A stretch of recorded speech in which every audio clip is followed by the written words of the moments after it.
এসে মাত্র 80 বার যদি দুরূদ পড়তে পারে, আল্লাহর হাবিব জানিয়ে দিয়েছেন আল্লাহ রাব্বুল আলামিন তার 80 বছরের সগীরা গুনাহ মাফ করে দেয়।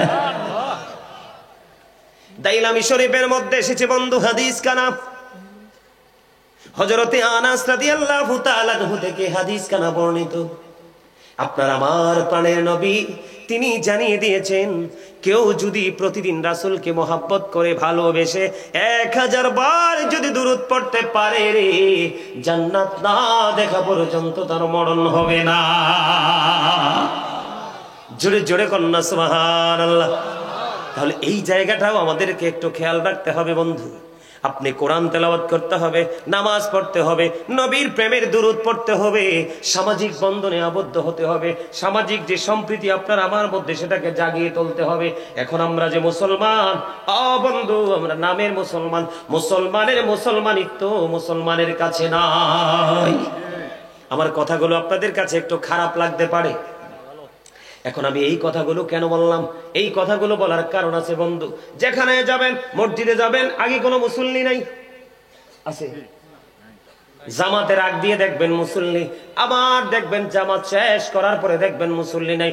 অথচ যিনি আল্লাহর প্রিয় হাবিব, যিনি আমাদের পথ দেখিয়েছেন, আল্লাহ রাব্বুল আলামিন যাকে আমাদের মুক্তির দূত হিসাবে পাঠিয়েছেন, ওনার জীবনের বন্ধু বিশেষ করে নামাজের দিকে তাকাইলে দেখা যায় উনি যখন নামাজে দাঁড়াইতো পা মোবারক ফুলে নখ মোবারক বের হয়ে আসতো, এরপরেও নামাজ শেষ হইতো না। বন্ধুরে আমার, আমি আপনাদেরকে এখান থেকে একটুখানি জিকির থেকে বের হয়ে গেলাম, আমি আপনাদেরকে এখান থেকে একটা জায়গায় নিয়ে যাব, অত্যন্ত গুরুত্বপূর্ণ জায়গা। আমি আজকে আলোচনার শিরোনাম দিয়েছি ইয়া আইয়ুহাল্লাযীনা আমানু কু আনফুসাকুম ওয়া আহলিকুম নার। আল্লাহ রাব্বুল আলামিন বলে দিয়েছেন, O believers, save yourself and your families from the fire. Allah রাব্বুল আলামিন মুমিনকে ডেকে বলেছেন, তুমি জাহান্নাম থেকে বাঁচো এবং তোমার পরিবারকেও জাহান্নাম থেকে বাঁচাও। আপনি বাঁচবেন এবং বাঁচাবেন, এই জন্য নিজেকে বাঁচতে হবে এবং আপনার ফ্যামিলি পরিবারকে বন্ধু বাঁচাতে হবে। আমার দিকে তাকান, আমরা সবাই কিন্তু এখানে সম্মিলিতভাবে যারা আছি সবাই মানুষ। আমরা সবাই কি মানুষ? মানুষকে যদি আমি আরবিতে বলি আল্লাহর কোরআনের ভাষায়, এটাকে আল্লাহ কখনো কখনো বলেছেন ইয়া আইয়ুহান নাস, আবার কখনো কখনো বলেছেন ইয়া আইয়ুহাল ইনসান। আমি যদি ইংলিশে বলি আল্লাহ বলেছেন আল্লাহর ভাষায়, আমি যদি আমাদের ভাষায় বলি বন্ধু, কখনো বলেছেন মেন অথবা কখনো পারসন। কেন আসলাম এই জায়গায়? মানুষ মনে করে তার দেহ সুস্থ থাকলে সুস্থ, না না, তার দেহ সুস্থ থাকলে সুস্থ নয় রে বন্ধু। আসলে তার আত্মাটাকে সুস্থ রাখতে হবে। তার প্রমাণ আমি আপনাদেরকে বলি, এই যে আমাদের দেহটা, এই দেহটার একটুখানি বন্ধু দামও আমাদের নাই যদি আমাদের ভিতরের মানুষটা না থাকে। ভিতরে একটা মানুষ আছে অচেনা, কেমন করে আসছে সেটাও জানি না, আবার কেমন করে চলে যাবে বন্ধু সেটাও জানি না। কোন দিন আসবে সেটাও জানতাম না, কোন দিন চলে যাবে আমরা সেটাও বুঝতাম না। বন্ধু, সেটাকে আল্লাহর কোরআনের ভাষায় বলা হয় রূহ, ইংলিশে এটাকে বলা হয় সোল, বাংলাতে এটাকে বলা হয় আত্মা। আল্লাহর কোরআনের ভাষা আল্লাহ বলেছেন কওলির রূহু মিন আমরি রব্বি। আল্লাহ বলেছেন say the soul is the order of my lord. Allah রাব্বুল আলামিন জানিয়ে দিয়েছে আত্মাটা হলো জাস্ট আল্লাহর ওয়ার্ডার, আল্লাহর নির্দেশ। আত্মার কোনো ক্ষয় নেই, আত্মার কোনো বিনাশ নেই, আত্মার কোনো মরণ নেই। এটা শুধু স্থান পরিবর্তন করে, ফ্লাইট চেঞ্জ করে। এই যে পৃথিবীর মানুষগুলো, শুধু আপনাদের এখানে নয়, আগে আমরা ছোট যখন ছিলাম, যখন আমরা ওয়াজের মাঠে যাইতাম, উপচি পড়া বীর থাকতো মানুষের মধ্যে। এখন দেখবেন সেই মানসিকতা নাই। এই মানসিকতা না থাকার কারণ হলো এই মোবাইল। এটা কি আমার সাথে আপনারা একমত কিনা?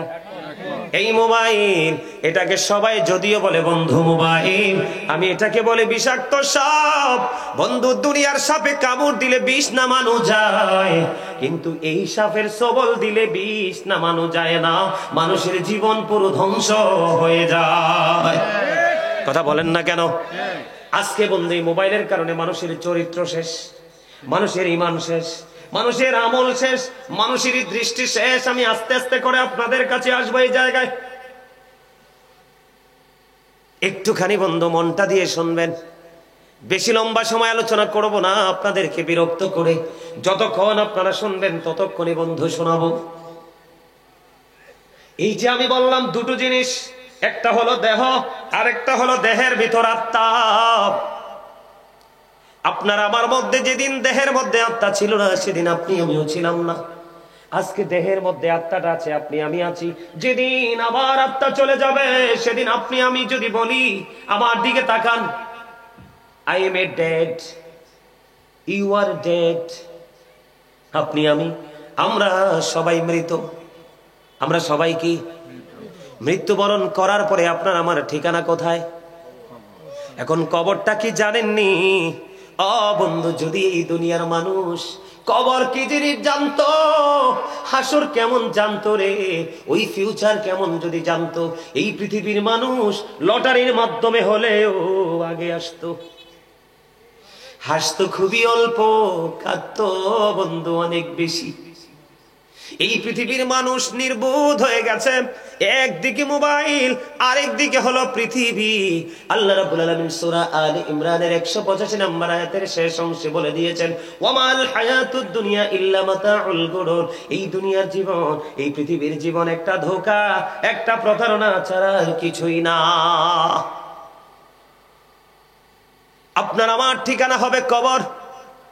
আপনি কোরআন শরীফ আমার চোখের সামনে বন্ধু, এই যে আল্লাহর প্রিয় কোরআন, লৌহে মাহফুজের কোরআন, এই কোরআন শরীফের 30 পারা সূরা ইনফিতরের মধ্যে আল্লাহ রাব্বুল আলামিন জানিয়ে দিয়েছেন, ওয়া ইদাল কুবুর বুসিরাত আলিমাত নাফসুম মা কদ্দামাত ওয়া আখরাত। জোরে জোরে বলেন আল্লাহু আকবার, আর জোরে বলেন আল্লাহু আকবার। আল্লাহ রাব্বুল আলামিন জানিয়ে দিয়েছে বন্ধু, আপনার আমার জীবনে আমরা যা কিছু করব সব কিছু আমরা দেখতে পারবো, জানতে পারবো যেদিন কবরটা ওপেন হয়ে যাবে। কবর ওপেন হবে কি হবে না? বন্ধু, সূরা ইনফিতরের শুরুটা দেখেন, আল্লাহ বলেছেন, ইদাস সামাউ ফাতারাত ওয়া ইদাল কাওয়াকিবু তাতারাত ওয়া ইদাল বিহারু ফুজ্জিরাত ওয়া ইদাল কুবুরু বুসিরাত আলিমাত নাফসুম মা কদ্দামাত ওয়া আখরাত। জোরে জোরে বলুন আল্লাহু আকবার। কবর বন্ধু, আকাশ যখন ভেঙে যাবে, তারকাগুলো বন্ধু বিক্ষিপ্ত হয়ে পড়বে, সমুদ্র উদ্বেলিত হয়ে যাবে, ওই সেদিনই কবরটা বন্ধু ওপেন করা হবে। যেদিন কবর ওপেন হয়ে যাবে গো, প্রত্যেকেই জানতে পারবে কে কি করেছে আর কি করেনি। তার মানে আপনার আমার জীবনে যা কিছু করেছি সব কিছু প্র্যাকটিক্যালি দেখতে পাবো, জানতে পারবো। সেদিন কাউকে বন্ধু দোষ দিতে পারবো না, কারণ দুই কাঁধে দুইটা ফেরেশতা আছে না নাই? কে আমার কাঁদিবি কাঁদি বসিয়া,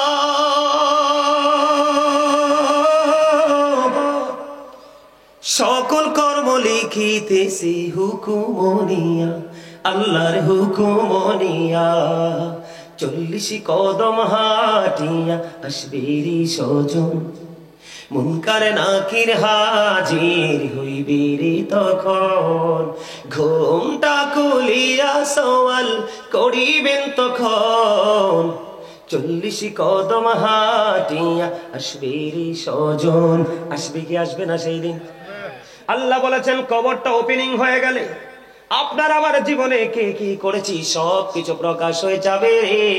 আর হাদিস শরীফের দিকে বন্ধু নজর দিয়ে দেখলাম, আল্লাহর হাবিব জানিয়ে দিয়েছেন, আল কবরু রাউজাতুম মির রিয়াদিল জান্নাতি আও হুফরাতুম মিন হুফারিন নার।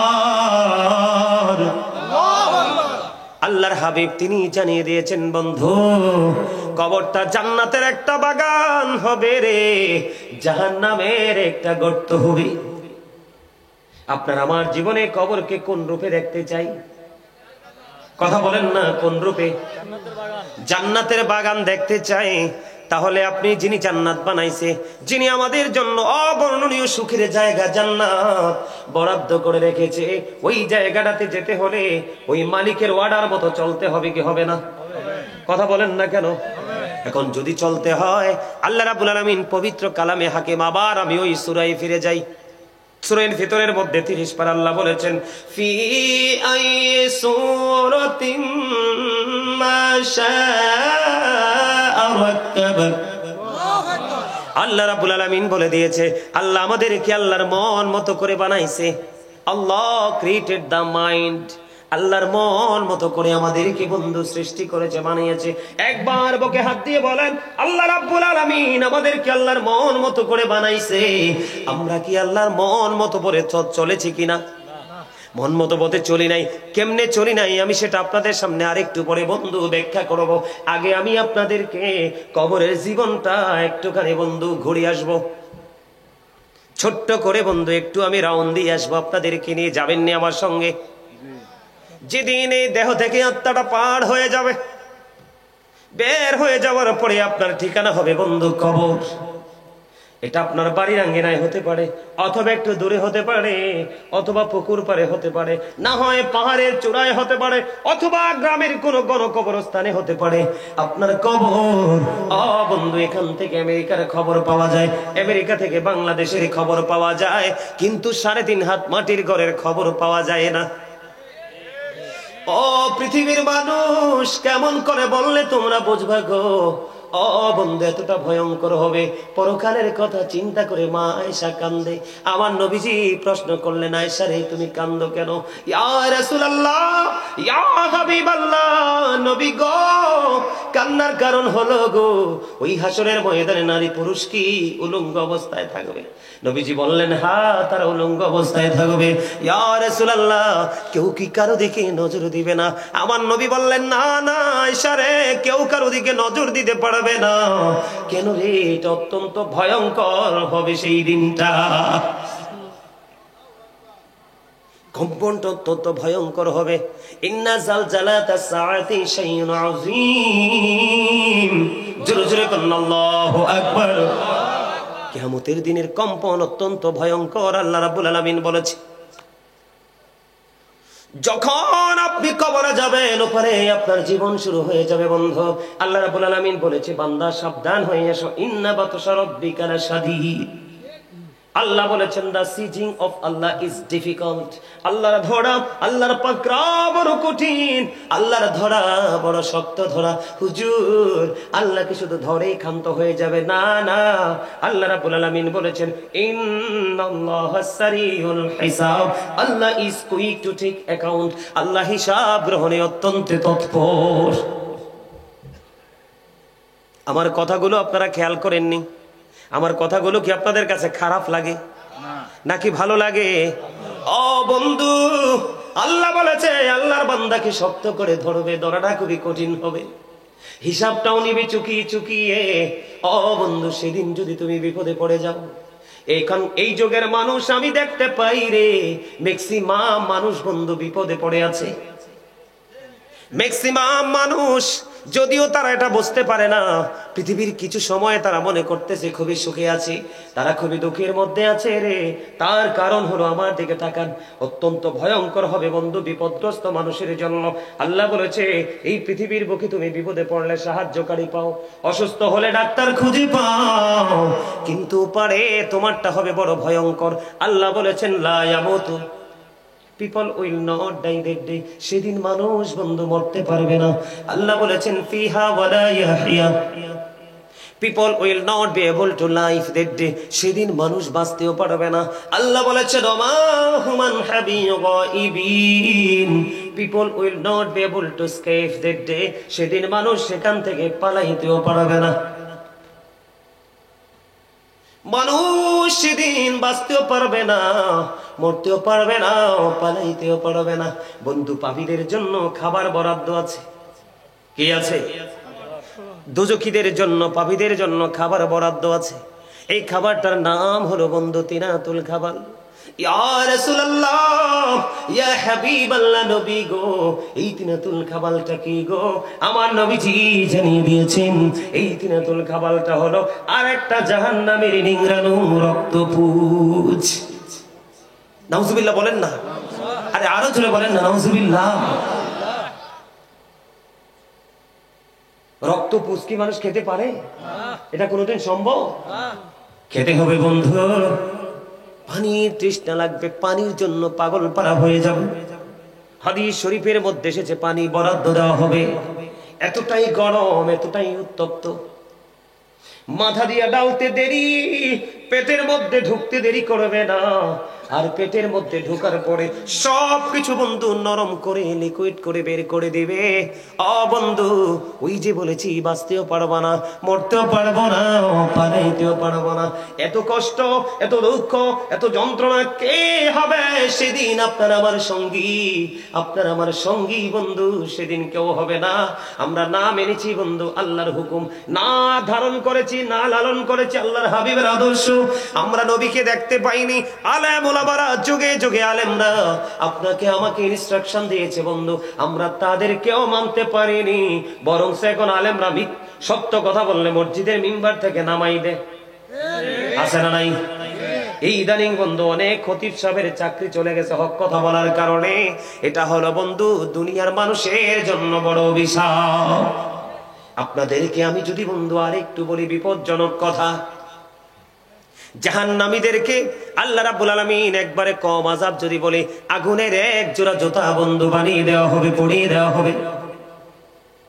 এক জোড়া আগুনের জুতা পরিয়ে দেওয়া হবে। মাথার মগজটা গোস্তের পাতিলের চাইতে ভয়ঙ্কর রূপে উতরাইতে থাকবে। কে হবে সেদিন তোমার বন্ধু? কে করবে সেদিন তোমার সুপারিশ? কোরআন শরীফের 19 পারা সূরা শুআরা 88 89 নাম্বার আয়াত খুলে দেখেন, আল্লাহ রাব্বুল আলামিন বলে দিয়েছেন, ইয়াউমা লা ইয়ানফাউ মালু ওয়ালা বানুন ইল্লা মান আতাল্লাহ বিকলবিন সালিম। বন্ধু, উপরে আপনার ধন সম্পদ সন্তান সন্ততি কোনো কাজে আসবে না, তবে যিনি সুস্থ অন্তর নিয়ে যাবে সে ব্যতীত। সুবহানাল্লাহ বলেন না। যিনি সুস্থ হয়ে যাবে, কি হয়ে যাবে? কি হয়ে যাবে? সুস্থতা নিয়ে। সুস্থতা মানে হলো ঈমান আমল। আপনারা বলেন আজকের এই কিছু সময় 11টা বাজে মাত্র, মোবাইল নিয়ে যখন মানুষ বসে, রাত শেষ হয়ে যায় বন্ধু, ঘুম আসে না। মসজিদে গেলে দেখবেন, মাহফিলে গেলে দেখবেন, কোরআনের জলসায় গেলে, মাহফিল হলে, কোরআন তেলাওয়াতের সময় হলে দেখবেন অনেক মসজিদে রমজান মাসে লম্বা কেরাত পড়তে পারে না, পারে না, বিরক্ত লাগে। কিন্তু গান বাদ্যযন্ত্র নৃত্য যখন হয় তখন কোনো বিরক্তি আসে না। এটাই হলো আমাদের জন্য কিয়ামতের আলামত। সহ্য করবেন কেমন করে? আল্লাহর হাবিব জানিয়ে দিয়েছেন, জাহান্নামের আগুনটাকে 1000 বছর তাপ দেওয়া হয়েছে, রং হয়ে গেল আগুনের লাল। আল্লাহ কই এই আগুনে হবে না, আরো 1000 বছর তাপ দিল, রং হয়ে গেল সাদা। আরো 1000 বছর তাপ দেওয়া হয়েছে, আগুনের রং হয়ে গেল বন্ধু কালো।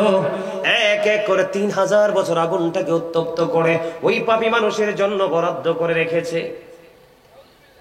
ওই কঠিন বেড়াজাল থেকে মানুষ বাঁচতেও পারবে না, মরতেও পারবে না, পালাইতেও বন্ধু পারবে না। কি হবে সেদিন? কি করবে মানুষ সেদিন? মানুষের উপায় কি রে? মানুষ কোনো উপায় খুঁজে পাবে না বন্ধু। এই জন্য আমি আপনাদেরকে একটুখানি বলেছি, আল্লাহ ধরবে খুবই শক্তভাবে, হিসাব নেবে শক্তভাবে। বিপদে যদি পড়ে যাও, বাঁচতেও পারবে না, মরতেও পারবে না, পালাইতেও পারবে না। যদি তুমি নেককার হতে চাও, মুমিন হতে চাও, তাহলে তোমাকে ধারণ করতে হবে রাসূলের আদর্শ। কথা বলেন না কেন? রাসূলের আদর্শ ধারণ করতে হবে কি হবে না?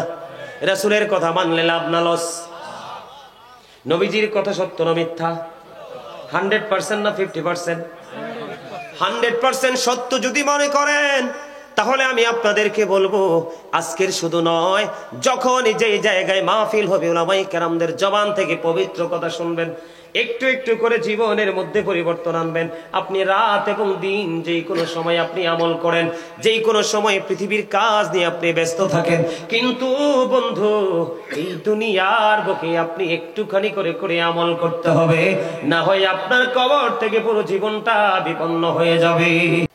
আমি কেন বলি আপনাদেরকে নবীজির জীবন, নবীর রাজস্বকে লালন করতে হবে বন্ধু। আপনি আমি কোরআন বুঝেছি নবীজির মাধ্যমে, হাদিস বুঝেছি নবীজির মাধ্যমে, জীবনকে কিভাবে গঠন করতে হবে সেটা আমরা শিখেছি আপনার আমার প্রাণের নবীজির মাধ্যমে। ঠিক কিনা বলেন? আরো জোরে। ডক্টর আহমদ পেয়ারা বাগদাদি পীর সাহেব কেবলা, যিনি বসরা ইউনিভার্সিটির লেকচারার ছিলেন, উনি বলে দিয়েছেন বন্ধু, of all the great religious personalities of all prophet Muhammad রাসূলুল্লাহ সাল্লাল্লাহু আলাইহি সাল্লাম ওয়াজ দ্য মোস্ট সাকসেসফুল। জোরে জোরে বলেন সুবহানাল্লাহ। ডক্টর আহমদ পেয়ারা বাগদাদি তিনি বলে দিয়েছেন, পৃথিবীর বুকে যত নবী রাসূল এসেছে, সকল নবী রাসূলের মধ্যে আপনার আমার প্রাণের নবী ইমামতি থেকে রাজনীতি, রাজনীতি থেকে ইমামতি পর্যন্ত প্রত্যেকটা জায়গায় বন্ধু তিনি সফল ছিলেন। আমেরিকার গবেষক মাইকেল এইচ হার্ট তিনি 100 জন প্রভাবশালীর তালিকা করলেন। তিনি বলেছেন, the 100 A ranking of the most influential person in the history. 100 জন প্রভাবশালীর তালিকা করেছেন। এখানে ইনফ্লুয়েন্সাল দ্বারা আপনার আমার প্রাণের নবীকে শ্রেষ্ঠ সত্যবাদী হিসাবে, সবচেয়ে পাওয়ারফুল হিসাবে তিনি আখ্যায়িত করেছেন। জোরে জোরে কন্যা সুবহানাল্লাহ। আজকে যদি আমি আপনাদেরকে বলি, একটু আগে বলেছে, আপনারা শুনেছেন কিনা জানি না, আপনি দেখবেন হিন্দুরা যখন ওদের কোন ধর্মীয় অনুষ্ঠান সাজায়, একটা হিন্দুও করে থাকে না। আমার কথা কয় না? আপনারা কি অন্য কোন দেশের মানুষ না বাংলাদেশে? হিন্দুরা আপনাদের এলাকায় হিন্দুরা পূজা করেনি, দেখবেন ছোট বড় মাঝারি বুড়া একটাও ঘরে থাকে না। খ্রিস্টানরা যখন তাদের খ্রিস্ট ধর্ম পালন করে, যথাযথভাবে করে, একমাত্র মুসলমান একটা জাতি, তারা তাদের ধর্মীয় সংস্কৃতি থেকে জোরে চলে গেছে। আমার কথা বুঝেন না আপনারা? আমার আগে কে জানি একটা বক্তব্য, ওই যে আমার দাদা ভাই আমার আগে বক্তব্য দিয়েছে, তিনি বলে দিয়েছে একটা মুসলমান কান্ট্রিতে বন্ধু সুপ্রিম কোর্টের একজন আইনজীবীকে হিন্দুরা জবাই করে ফেলে, এটা কি কখনোই বন্ধু মেনে নেওয়া যায়? আরে কথা বলেন, মেনে নেওয়া যায়? কোন মুসলমান মানতে পারে? সুপ্রিম কোর্টের একজন আইনজীবীকে আজকে হিন্দু জবাই করে ফেলেছে বন্ধু। আজকে যদি একটা হিন্দুকে বন্ধু, ওই যে চিন্ময় চন্দ্র দাস, ওকে পুলিশ শুধু গ্রেফতার করেছে, কালকে ওরা হুমকি দিয়েছে 3 কোটি হিন্দু নাকি মাঠে নেমে যাবে। এত পাওয়ার, এত ক্ষমতা দাদা আসে কোত্থেকে? আজকে আসার কারণ হলো এই চিন্ময় কুমার দাস কয়েকদিন আগে ঢাকায় একটা বক্তব্য দিয়েছে। আপনারা শোনেন কিনা জানেন কিনা জানি না। আমরা মুসলমানরা কিভাবে বন্ধু পিছিয়ে যাচ্ছি একটু খেয়াল করেন। ওই চিন্ময় কুমার দাস তিনি কয়েকদিন আগে ঢাকা সোহরাওয়ার্দী উদ্যানে একটা বক্তব্য দিয়েছে। সে বলেছে আজকে থেকে আমার হিন্দু মা বোনেরা একটা যুদ্ধ করবে, সেই যুদ্ধটা হলো সন্তান জন্মের যুদ্ধ। আর আপনার আবার প্রাণের নবী বলেছে, যেই বংশের মহিলারা বেশি বেশি করে সন্তান জন্ম দেয়, বেশি সন্তান প্রসব করে, তোমরা ওই বংশের মেয়েদেরকে বউ বানাইয়া ঘরে আনো। আর এখনকার ছেলে মেয়েরা এমন অবস্থা হয়েছে, নবীর আদর্শ থেকে দূরে চলে যাওয়ার কারণে, ইসলাম থেকে দূরে চলে যাওয়ার কারণে 1টার 2টার বেশি বাচ্চা নেয় না। কথা কন না কেন? ঠিক না বেঠিক? কাকে লালন করে কাকে ধারণ করেছেন আপনি? আপনি ধারণ করেছেন, আমার দিকে তাকান, বাংলার ইমানদার মা বোনেরা তারা নামাজ পড়ে পাতলা জামা পরে। আমার নবীজি বলেছেন, যেই মহিলা জামা পরার পরেও তার অঙ্গ দেখা যায়, সেই নারীটা উলঙ্গ। নারী জোরে জোরে কন্যা নাউজুবিল্লাহ। আপনার লজ্জাস্থান শরীর ঢাকার জন্য পোশাক দিয়েছে, আপনি পোশাক পরার পরও শরীর দেখা যায়। এই যে কৌশল, এটা ঢুকাইছে বেঈমানেরা। কথা বোঝেন? আমার ওয়াজ বুঝে নেবেন বন্ধু। আমার কাছে মনে হয় আমাদের কুমিল্লার মানুষ আপনাদের পছন্দ না। পছন্দ তো কথা বলেন না কেন? এগুলো বাস্তব কথা কিনা? আপনারা হয়তো ওইভাবে চিন্তা করেন না। আজকে আমি এখন আপনাদেরকে দেখাবো, আপনাদের এই বগুড়া বন্ধু রজাকপুর পূর্ব পাড়ার অসংখ্য যুবকের পরনে জিন্স প্যান্ট আছে না নাই? ওই যে কন্যায় আমার ইয়াং ম্যানরা বসেছে, জিন্স প্যান্ট সবটি পড়ছে, এখন যদি বলি ইউ স্ট্যান্ড আপ, দাঁড়াও দাঁড়াও, প্যান্টটা একটু দেখাও, আমি দেখবো তার ম্যাক্সিমাম যুবকের প্যান্টটা, জিন্স প্যান্টটা নাভির নিচে। বেঈমানদের অপকৌশল আমি আপনাদেরকে বোঝাচ্ছি, খেয়াল করবেন গভীরভাবে বন্ধু। আপনারা সারা জীবন শুনেছেন শুধু নারীরা পর্দা করবে, না না, নারী শুধু পর্দা করবে না, পুরুষের জন্য পর্দা ফরজ। এর যুবকের দল, আমার দিকে তাকাও, তোমরা আমার দিকে তাকাও, হাসছো না বন্ধু। এটা অত্যন্ত গুরুত্বপূর্ণ একটা মেসেজ, তোমরা জেনে রাখো। কোরআন থেকে আমি বলছি, হাদিস না। হাদিস বললে দাদা ভাই হয়তো অনেকে বলে গায়ে পড়বে, তো বলবে এটা জাল হাদিস কইছে, কিন্তু কোরআন বললে জাল বলার কোনো সুযোগ। বন্ধুনি আমার, ইমানদার পুরুষের জন্য আল্লাহ 3টা পোশাক দিছে। কয়টা? তোমরা বেশি করে শোনো, কারণ তোমরাই বেশি বেঈমানকে লালন করো। কারণ মাথার চুল কাটার স্টাইল ইহুদি স্টাইল, দাড়ি রাখার স্টাইল ইহুদিদের স্টাইল।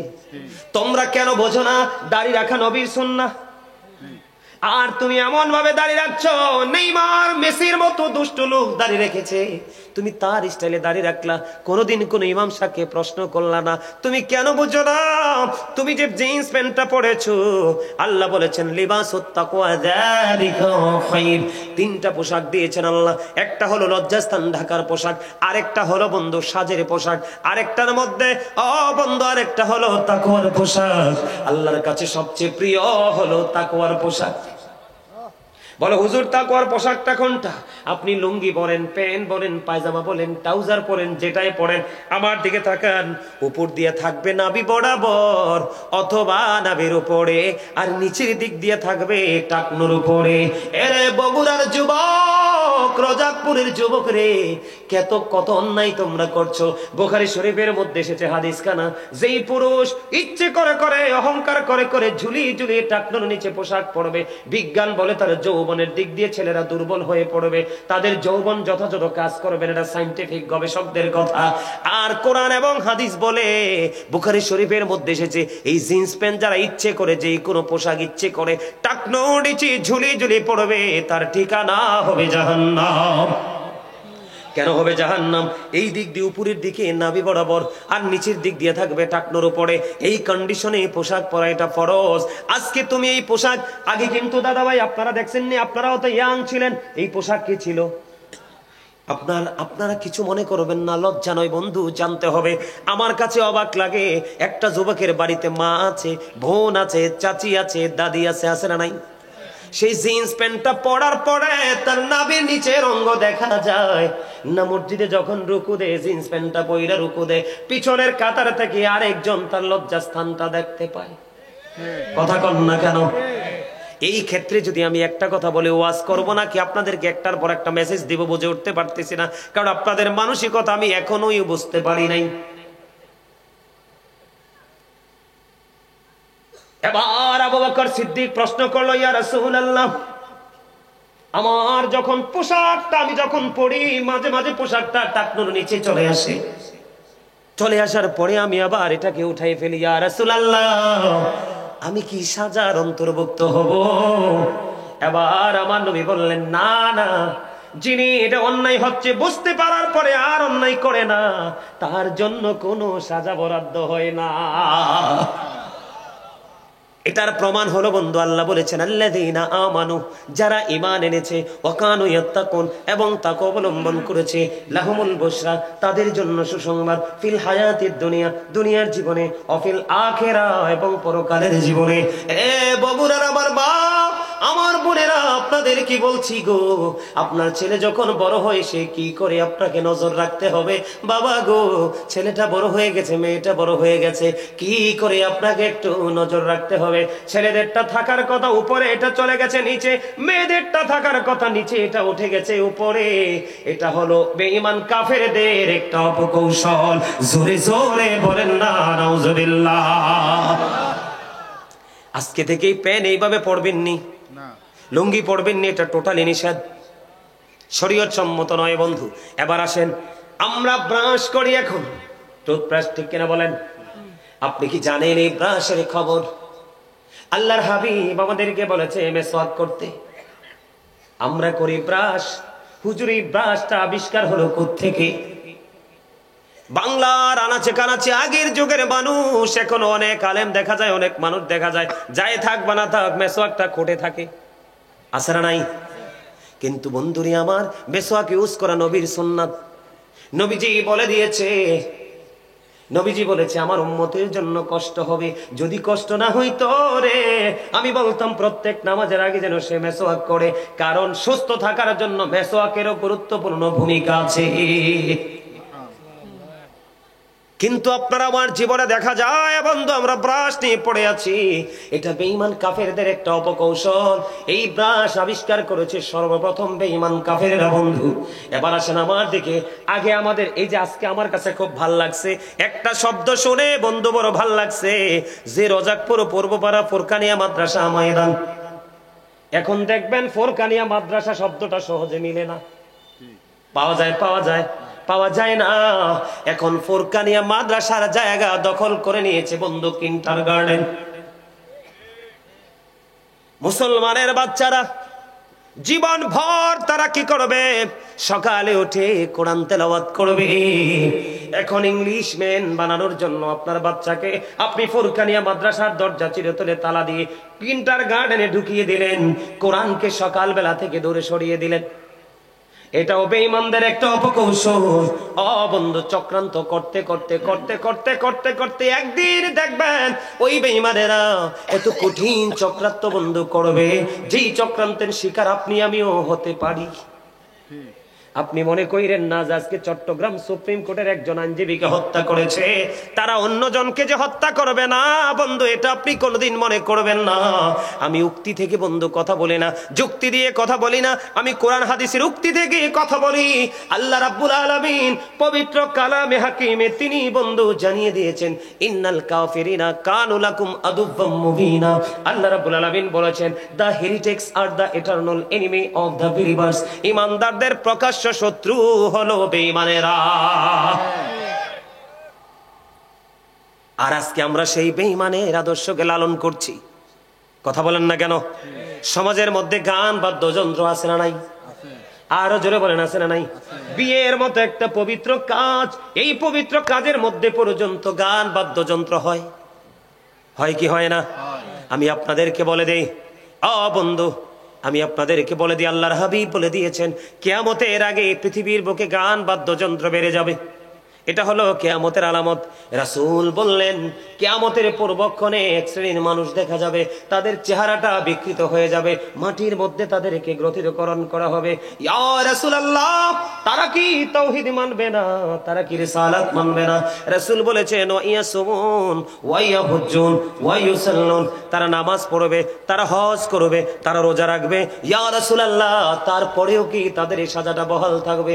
আমার নবীজি বলেছেন তারপরে তাদের এই সাজা বহাল থাকবে, কারণ তারা লা ইলাহা ইল্লাল্লাহ মানবে, মুহাম্মদুর রাসূলুল্লাহ সাল্লাল্লাহু আলাইহি সাল্লাম কেও মানবে, তারা নামাজও পড়বে, তারা রোজাও রাখবে, তারা হজও করবে। ইয়া রাসূলুল্লাহ, তারপরেও কি সাজাটা বহাল থাকবে? নবীজি বললেন হ্যাঁ, সেই সাজাটা বহাল থাকবে।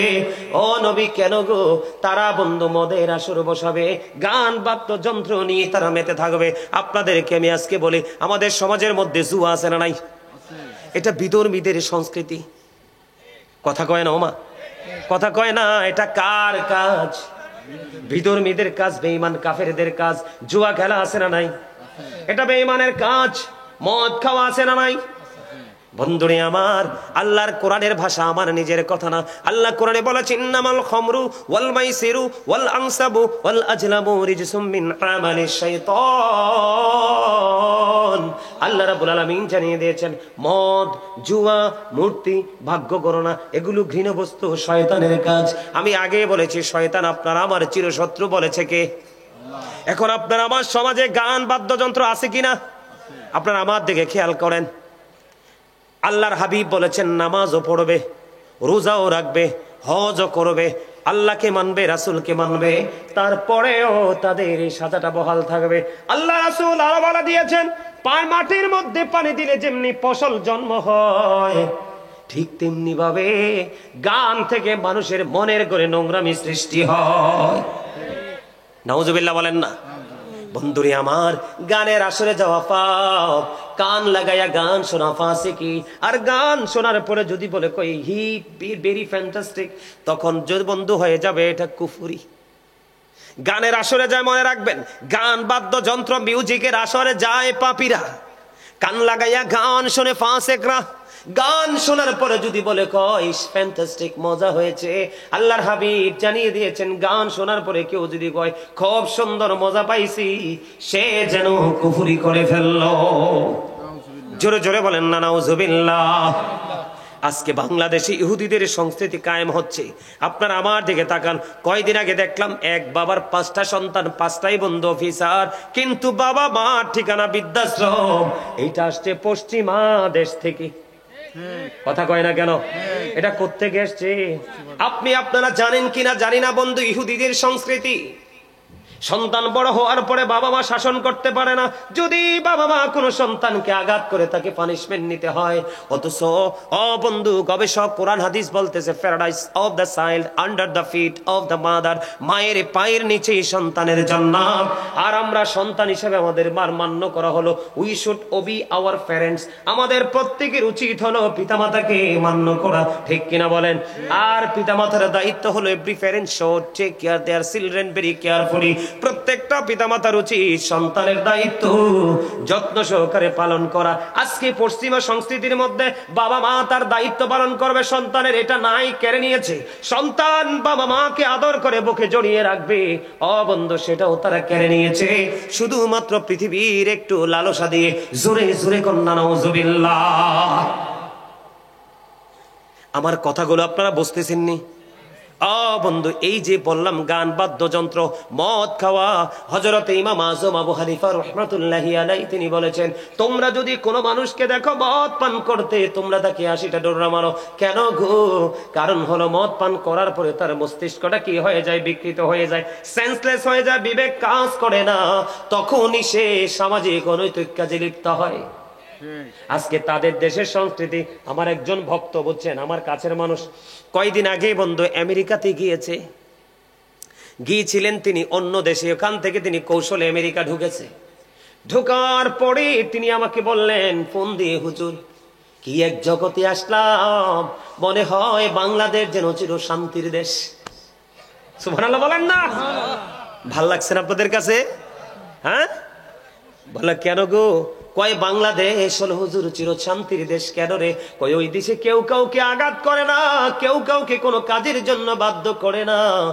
এই দেশে যত কাজই করেন হালাল কাজ অবশ্যই আছে, সবাই যে হারাম করে তা না, তবে ম্যাক্সিমাম মানুষই তার ভালো কাজের পাশাপাশি মদটাও বিক্রি করা লাগে।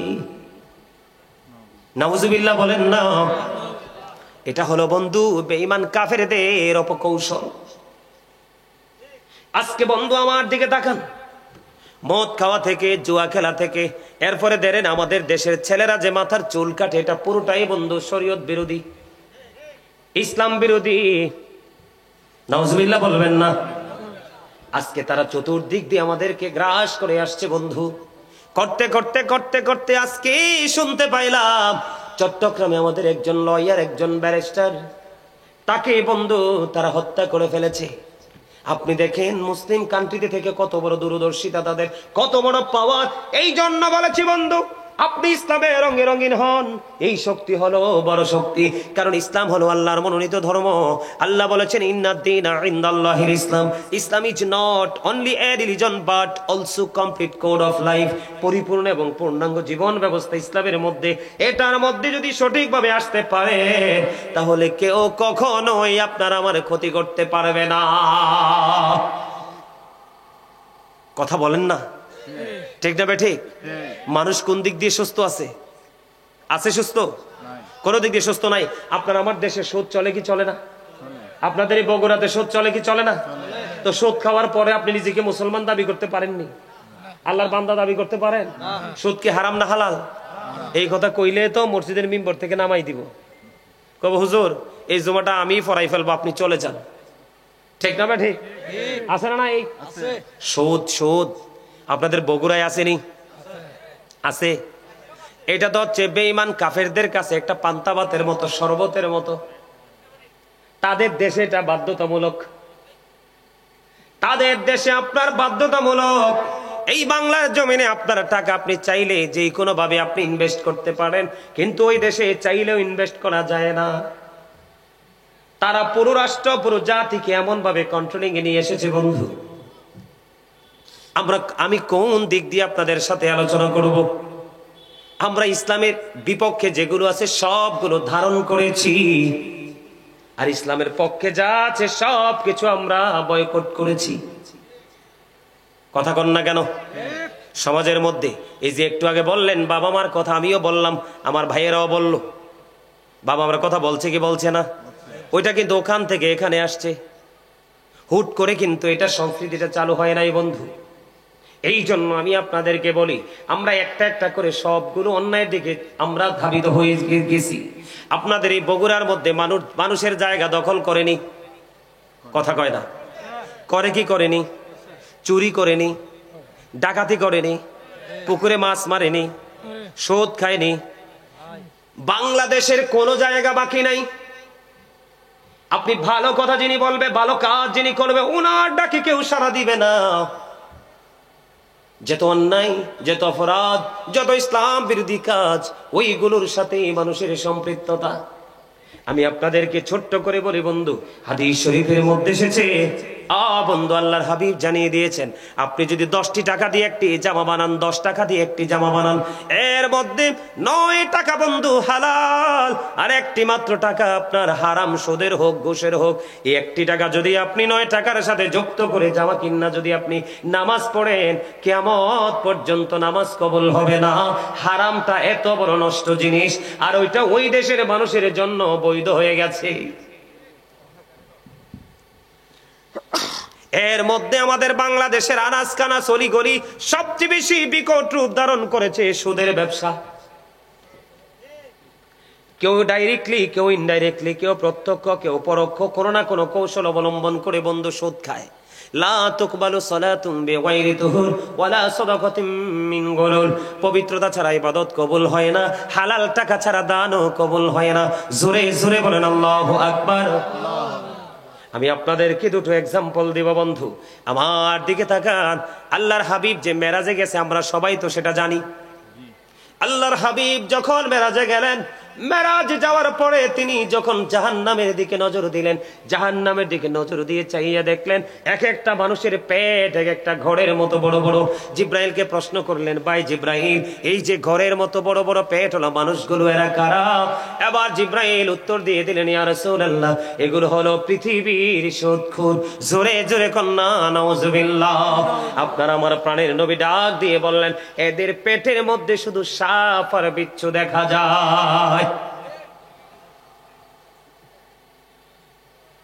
আমাদের কাছে কিন্তু এগুলো করতে ভালো লাগে। সামুর ইবনে জুনদুব রাদিয়াল্লাহু তাআলা আনহু থেকে হাদিস কানা বর্ণিত, হাদিস কানে এসেছে বন্ধু বুখারী শরীফের মধ্যে। আল্লাহর হাবিব সাহাবায়ে কেরামদেরকে ডেকে ডেকে বললেন, তোমাদের মধ্যে এমন কি কেউ আছো রে স্বপ্ন দেখেছো?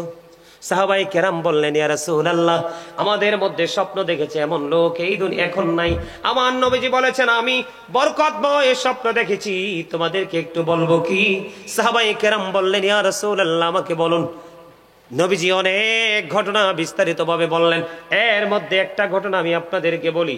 আল্লাহর হাবিব দুজন ফেরেশতার সফর সঙ্গী হয়ে যখন ভ্রমণে বের হলো, তিনি চাইয়া দেখলেন একটা নদী দেখা যায়, রক্তের নদী। এই রক্তের সাঁতার কেটে কেটে কুলে আসতে চায়, পারে আসতে চায়।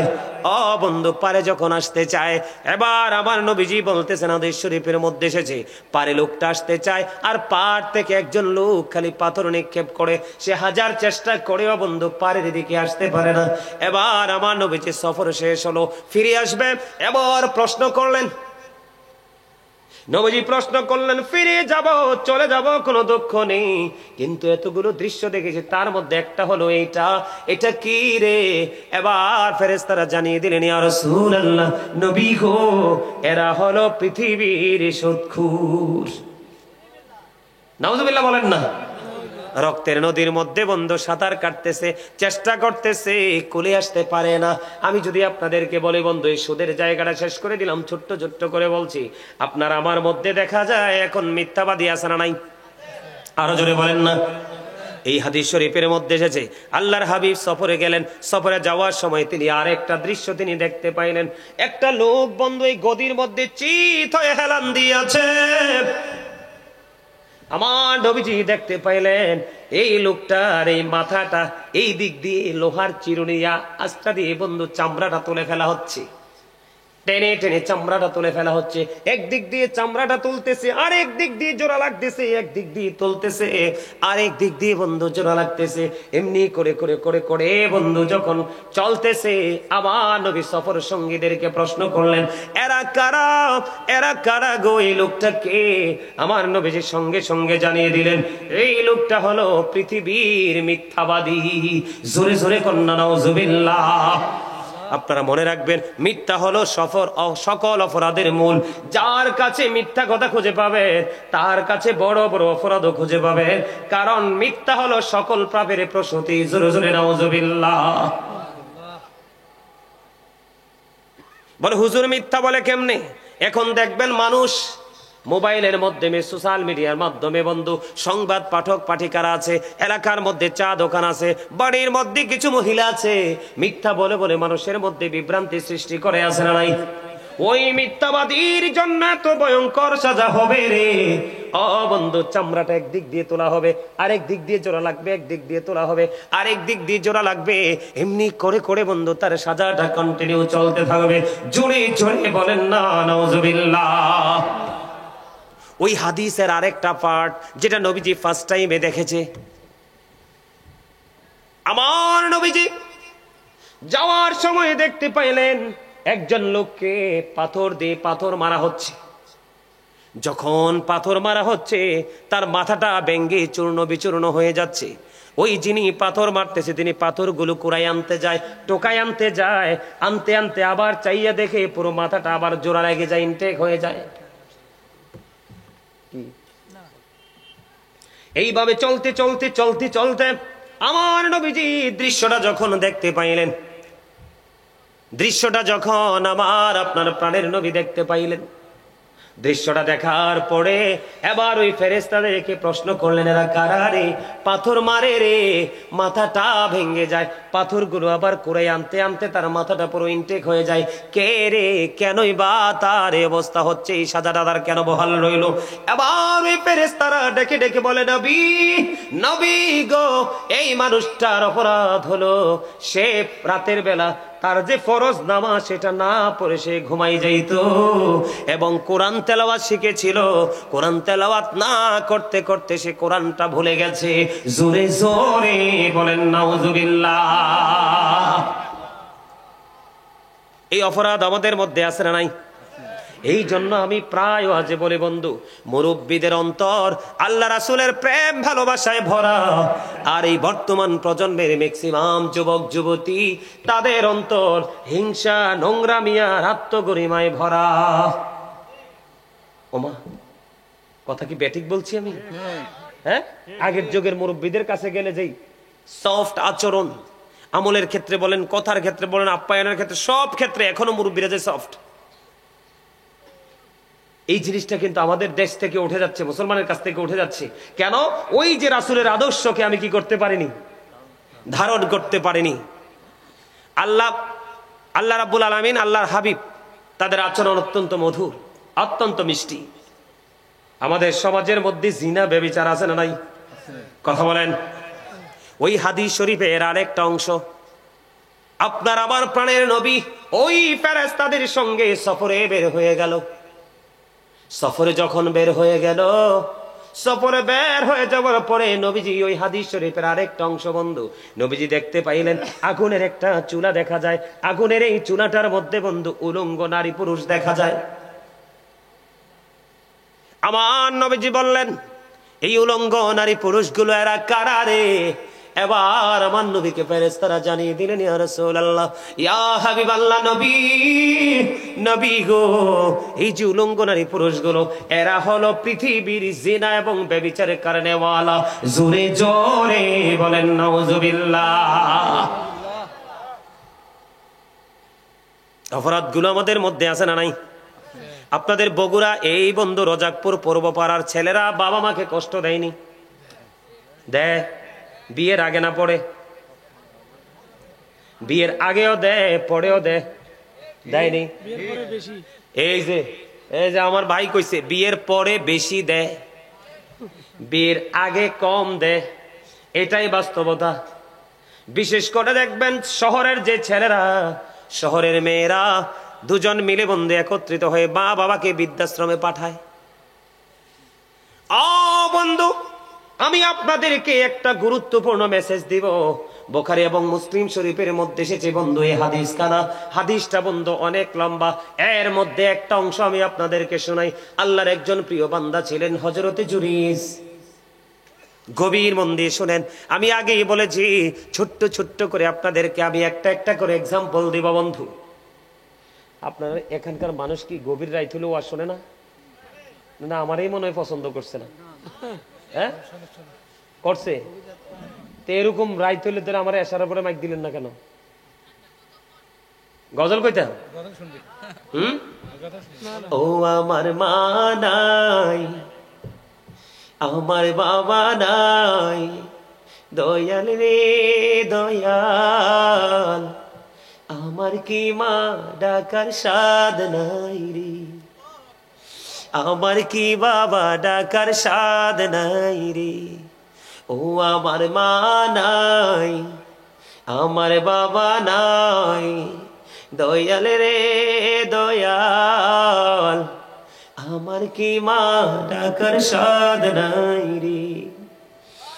ঘরে যাইয়া সবাই দেখে মা জননীর মুখ, বাবা যখন মাথায় হাত দে ভুলে যাই সব দুঃখ। আমার মা নাই, আমার বাবা নাই, দয়াল রে দয়াল, আমার কি মা ডাকার সাদ নাই রে। শয়নে স্বপনে শয়নে স্বপনে শুধু মা তোমার কথা মনে হয়, কতদিন দেখি না তোমায়, ভুলে কি গেছো আমায়, ভুলে কি গেছো আমায়। আমার ভুবন জুড়ে শুধু দুঃখ জ্বালা, কে আর পরাবে আমায় সুখের সীমানা। আমার ভুবন জুড়ে শুধু দুঃখ জ্বালা, কে আর পরাবে আমায় সুখের সীমানা। কপালে কে দেবে আর কাজলে রুটি, তুমি জেনে ধরায়, শয়নে স্বপনে শুধু মা তোমার কথা মনে হয়। মারহাবা, আরো জোরে বলেন না মারহাবা, আর একটু মহাব্বতে বলবো, আর একটু ওয়াজ করবো, শুনবেন সবাই? না সবাই না, ওই দেন, ওই যায়, এটি রাজি না। আলহামদুলিল্লাহ বলেন। আসলে শেষ ভালো যার। মনে রাখবেন সব সময়, যখন তোমার কেউ ছিল না তখন ছিলাম আমি, এখন তোমার সব হয়েছে পর হয়েছি আমি। যখন তোমার কেউ রবে না রব শুধু আমি, আমার কাছে আসতে হবে মনে রেখো তুমি। তোরা চাসনি কিছু, তোরা চাসনি কিছু কারো কাছে খোদার বদল ছাড়া, অন্যের ওপর ভরসা ছেড়ে নিজের পায়ে দাঁড়া। বুঝেন নাই কথা? ব্যাখ্যা করতে গেলে অনেক সময় লাগবে। আবার আমি বন্ধু যেই যে সমস্যাগুলো একবারে প্র্যাকটিক্যালি আপনাদেরকে একটু একটু করে ধরে ধরতে চাই। আপনারা সারা জীবন বন্ধু বাবা মা নিয়ে আলোচনা শোনেন, আজকে একটুখানি আমি আলোচনা করব, বেশি না। আল্লাহর প্রিয় বান্দা হযরত জুরিস এত বেশি আল্লাহওয়ালা, আল্লাহর পাগল ছিল। সে মানুষের সাথে সম্মিলিত হয়ে ইবাদত করত না, নির্জনে চলে গেল আল্লাহর গোলামি করার জন্য। বন্ধু তিনি মাটি দিয়ে একটা হুজরা বানাইলেন, লোকালয় থেকে অনেক দূরে চলে গেল। হাদিস শরীফের মধ্যে এসেছে, লোকালয় থেকে অনেক দূরে গিয়ে বন্ধু মাটির একটা হুজরা বানাইলো। ওই হুজরার মধ্যে বসে বসে সে নামাজ পড়ে। একদিন হযরতে জুরিজ নামাজরত অবস্থায়, এমন সময় তিনি নামাজের নিয়ত করে ফেললেন, নামাজ শুরু করে দিলেন। ঠিক এই মুহূর্তে হুজরার বাইরে গিয়ে মা ডাকে, বাবা জুরিজ তুমি কোথায় গো? আমি মা এসেছি তোমার সাথে একটুখানি দেখা করব। জুরিজ মনে মনে চিন্তা করে, মনিব আমি তো নামাজ দাঁড়িয়ে গেছি, নামাজ অলরেডি শুরু করে দিয়েছি, আমি কি নামাজ চালিয়ে যাব নাকি আমার মার সাথে আমি দেখা করব? খেয়াল করবেন তিনি শেষ পর্যন্ত মায়ের সাথে দেখা করলেন না, তিনি নামাজ বন্ধ শেষ করলেন। নামাজ শেষ করার পরে বাইরে এসে চাইয়ে দেখে মা নাই, মা চলে গেছে। আজকের দিন চলে গেল, দ্বিতীয় দিন আবার বন্ধ শুরু হলো। দ্বিতীয় দিনে আবার বন্ধু মা আসলো। এই দিনও বন্ধু জুরিজ নামাজরত অবস্থায়। আজকেও জুরিজ নামাজরত অবস্থায়। মায়ের ওজন বোঝানোর জন্য বলছি, জুরিজ যখন নামাজরত অবস্থায়, মা বাহির থেকে ডাকে, বাবা বাবা গো তোমাকে আমি মা ডাকছি, আমার ডাকে সাড়া দাও। আজকেও জুরিজ নামাজরত অবস্থায় ডেকে ডেকে বলে, মালিক আমি আজকেও তো নামাজরত অবস্থায়, আমি কি শুধু নামাজ চালিয়ে যাব নাকি মা ডাকে সাড়া দিব? হযরতে জুরিজ তিনি মায়ের ডাকে সাড়া দিলেন না, না দিয়ে তিনি নামাজ চালিয়ে গেলেন। নামাজ শেষ করার পরে বাইরে এসে দেখে মা নাই। এক এক করে বন্ধু 2 দিন চলে গেল। তৃতীয় দিন আবার মা ওই জুরিজের হুজরার কাছে এসে ডাকে, বাবা জুরিজ তুমি কোথায় গো? আমি মা এসেছি, আমার ডাকে সাড়া দাও। কিন্তু আজকেও তো জুরিজ নামাজরত অবস্থায়। ডেকে ডেকে বলে, বাবা বাবা গো মা এসেছি, কিন্তু জুরিজ তো নামাজরত অবস্থায়। আজকেও জুরিজ মায়ের সাথে দেখা দিল না। 1 দিন 2 দিন 3 দিন চলে গেল বন্ধু। তৃতীয় দিন যখন ছেলেটা মাকে দেখতে পাইল, মা যখন ছেলেকে দেখতে পাইল না, ডাকলো, ডাকে সাড়া পাইল না। 1 2 3 দিন ডাকার পরে তৃতীয় দিন যাওয়ার সময় বলে, আল্লাহ আমি একে একে 3 দিন করে ছেলেটার সাথে দেখা করতে আসলাম, 3 দিন পার হয়ে গেল, ছেলেটা দেখা দিল না। তাকে বেশ্যা মহিলার মুখ না দেখাইয়া তুমি মরণ দিও না। জোরে জোরে বলেন না নাউজুবিল্লাহ।